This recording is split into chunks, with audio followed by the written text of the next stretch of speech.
This is Sridhar Kadari, senior journalist, managing editor we media news. We media news రూపొందించిన అద్భుతమైన దేశభక్తి calendar ని GST joint commissioner Sasidhara చారి గారు ఆవిష్కరించారు. దేశ సైన్యం గొప్పతనం ఏంటి, త్రివిధ దళాల గొప్పతనం ఏంటి, వాళ్ళు ఈ దేశ రక్షణకు ఏ విధంగా కృషి చేస్తున్నారు, జిఎస్టి జాయింట్ కమిషనర్ శశిధర చారి గారు ఉన్నారు. ఆయన అడిగి మరిన్ని వివరాలు తెలుసుకుందాం.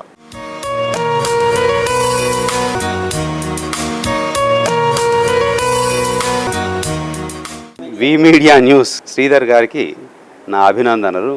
ఎందుకంటే పొద్దున్న లేస్తేనే ఒక దేశభక్తికి ఉప్పొంగింపజేసేలోపుగా సైనికుల క్యాలెండర్ను, మనం దేశ జెండాతో కూడుకున్న సైనికుల క్యాలెండర్ను మీరు తీసుకురావడం అనేది నాకు చాలా ఆనందాన్ని ఇచ్చింది. గర్వంగా కూడా అనిపిస్తుంది. మన దేశం అది గొప్పతనం కావాలి.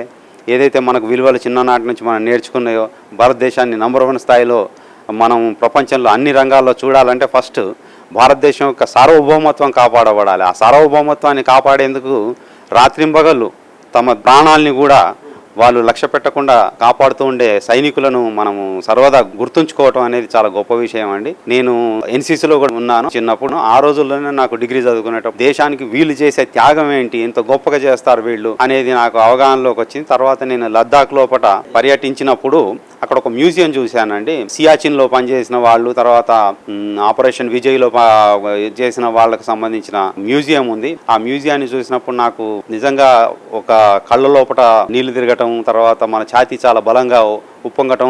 నా సైనికులు ఇంత గొప్ప త్యాగాలు చేస్తారా, అసలు ఇంత త్యాగానికి వాళ్ళ కుటుంబ సభ్యులు ఏ విధంగా తోడ్పాటును అందిస్తున్నారు, వాళ్ళ సైనికులకు ఎంత మనం గౌరవం ఇస్తామో వాళ్ళ కుటుంబ సభ్యులకు కూడా అంతే గౌరవాన్ని మనం ఇవ్వాల్సి ఉంటుంది, అంతకన్నా ఎక్కువ ఇవ్వాల్సి ఉంటుంది. ఎందుకంటే మనం ఒక పూట ఇంటికి పోకపోతేనే ఇంట్లో పిల్లలు ఏం చేస్తున్నారో, నా భార్య ఏమంటుందో, మా తల్లిదండ్రులు ఎదురు చూస్తుంటారో అని అనుకునే సమాజంలో మనం ఉన్నాము. కానీ సైనికుల పరిస్థితి అట్లా కాదు. కొన్ని నెలల తరబడి వాళ్ళు భార్యకు పిల్లలకు దూరం అయిపోయి దేశ రక్షణే తమ యొక్క ధ్యేయంగా అసలు మళ్ళీ ఇంటికి వస్తామా అనేది కూడా తెలియని పరిస్థితుల్లో వాళ్ళు ఉంటున్నారు. అంటే వాళ్ళకు మనం ఎంత గౌరవం ఇవ్వాలనేది మనం వాళ్ళందరం సమాజం ఆలోచించుకోవాల్సిన విషయం. అలాంటి సైనికుల క్యాలెండర్ను తీసుకొచ్చిన శ్రీధర్ గారికి మరొకసారి అభినందనలు తెలియజేసుకుంటున్నాను.